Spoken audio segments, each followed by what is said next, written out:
So in this video I will explain you about the how to use the heat transfer tables to solve the heat transfer problems in the heat and mass transfer subject. So as you can see, this heat and mass transfer tables, this particular book is very useful even in the examinations also, because you are officially allowed to carry these books. So how to use these books is very important. So if you see this book, in the index page they have given, there are, first section is, it talks about the metals and properties of different metals, alloys and solids and liquids, things like this, and including gases also. So here it will, if you see different properties like conductivity, diffusivity, density, all these things they will be explaining in this particular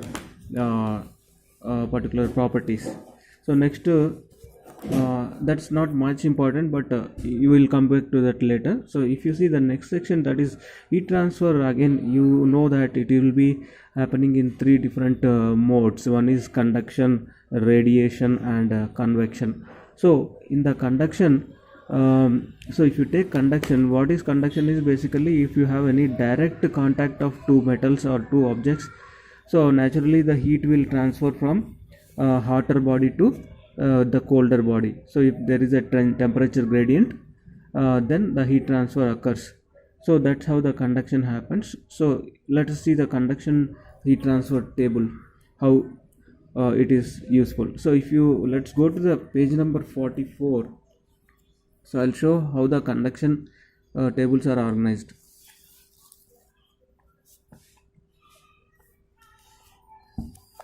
So here you can see that one-dimensional steady state heat transfer. So one dimension is naturally, one dimension is x direction, let us assume. So here you can see that the heat is entering into this particular surface with a temperature T1 and it is leaving at a temperature T2. So naturally the heat is flowing from the higher temperature to the lower temperature. So when it is passing through this particular object, or let us assume that it is a kind of thick plate, so there is a temperature drop occurs through when it is traveling through that particular distance x, or thickness x you can say. So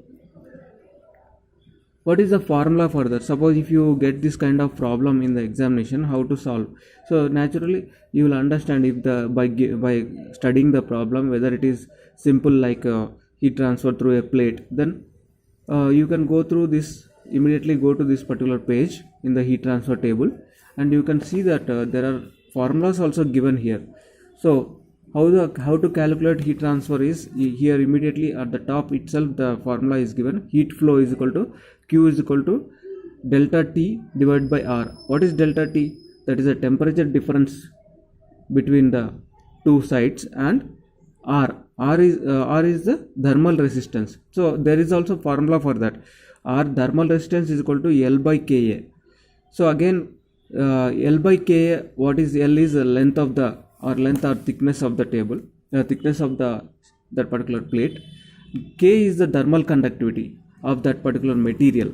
So the material may be steel or copper or aluminum, whatever it could be. So the thermal conductivity differs from one material to another material. So K is the thermal conductivity, and your A is the surface area. So as you can see in the diagram, the surface area. So suppose if this is 10 and this is 10 mm and this is 20 mm, then the surface area will be 10 into 20, that will be 200 mm square. So that's how you can calculate the thermal conductivity. Using thermal conductivity and the thickness and the temperature differences, you can calculate the heat transfer. So this way you can easily use the heat transfer table directly by going to this particular page, and whatever situation is matching to your problem, you can correlate that problem with this formulas and calculate that resistance and overall temperature difference, you know. So using that, Q can be calculated, that is heat flow can be calculated. So this is as simple as that. So using the heat transfer table. So again, continuing in the conduction, so there are different possibilities in the conduction. So in the next page also you can see that the heat transfer can be occurring through a hollow cylinder. So if the problem they have given, it is a hollow cylinder problem, then you have to use this particular diagram. Go to this go to this page where there is a hollow cylinder diagram. Then in that using that diagram you can understand how to apply that formula. So here just beside the diagram the formula is there. R is equal to 1 by 2 pi KL log R2 by R1. What is capital R here? Capital R is the thermal resistance thermal resistance, and R2 by R1 is the R2 is the external radius, outside radius of this particular hollow cylinder, and R1 is the internal radius of the hollow cylinder. So using that, if you apply logarithm of R2 by R1, then divide the whole thing by 2 pi KL, you will get the thermal resistance. Again, once you have the thermal resistance, it's easy to calculate your heat transfer, which is heat transfer or heat flow. Q is equal to delta T by R. The problem is the formula is same. Only the thing is the type of component is different here. It's a hollow cylinder. So suppose if they give another type of problem like a hollow sphere, so you can immediately go to this hollow sphere diagram, and if they must be giving already the external radius and internal radius, things like that, and external temperature and internal temperature like that. So using that, immediately onto the next of the side of this diagram you have the formula.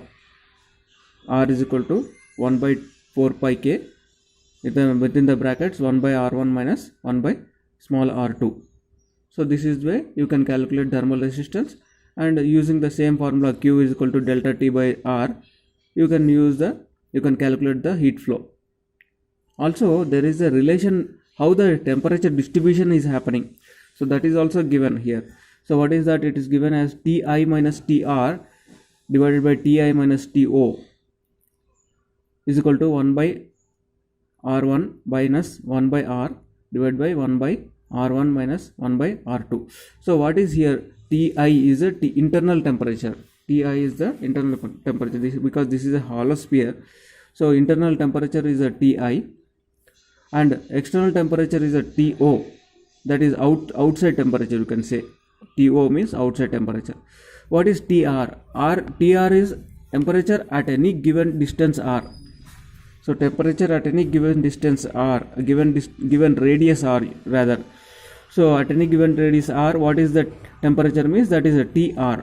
So if you know that T internal and T outside, it is easy to calculate the Tr, because you already know the radiuses, internal radius and outside radius you know, and they also give at a certain radius find the temperature. So that radius also given, at what radius you have to find. So using all these things, you can easily calculate what is the temperature at any given particular radius in that hollow sphere. So this way the heat transfer table can be used. So similarly, coming to the composite wall type of problem, let us say you have a refrigerator. So outside the refrigerator space, there will be an insulation material. So there will be some kind of covering. So that covering may be made of three components. Composite wall type. So that is inside one thermocol, maybe in the middle some other material, and outside some other material. So this way, this whole thick layer of thick covering will be there outside that refrigeration portion. So how to calculate the heat flow across this insulation layer? So that is how this composite wall type of problem can be analyzed. Or even sometimes the roof, if you have a roof, the heat is flowing from the roof top surface into the room, so it has to pass through the roof. So the roof may be made of three or more materials. So like that also you can see. So each material will have different thermal conductivity of its own. So here that is K1, K2, K3. So obviously the temperature will be dropping when it is entering at a higher temperature. When it is passing through each of these layers, it will be dropping, the temperature will be dropping, but the temperature drop will be proportional to the thermal conductivity. So that way, if the thermal conductivity is higher, the temperature the temperature drop will be lesser. So if the thermal conductivity is low, that means it won't allow the heat transfer, so obviously the resistance will be more, so our temperature will be less, temperature drop will be less. So in that case, so how to you can apply this particular formula immediately. The next to the diagram, the formula is there. R is equal to, what is the R? R is the thermal resistance. So R is given as 1 by K, 1 by A inside the bracket 1 by HA plus L by K 1 and L1 by K1, L2 by K2, L3 by K3 plus 1 by HB. So here HA and HB are the coefficients of convective heat transfer, because here outside this particular slab or this composite wall, there is a convection happening. So that's why here the convective heat transfer coefficient will come into picture before entering the wall and outside after leaving the wall, there will be convective heat transfer coming into picture, that is HA and HB. So that's why we have to take H also into picture. Normally if you don't have some problems, they may not be giving the H, or they may say that ignore the convective heat transfer. In that case, these two parameters will not come.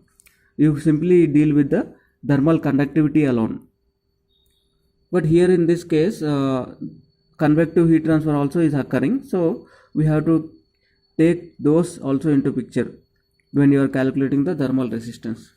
So using this formula, simply calculate the thermal resistance and then apply the same formula, that is here it is given. So delta T is equal to Q into R, or Q is equal to delta T by R.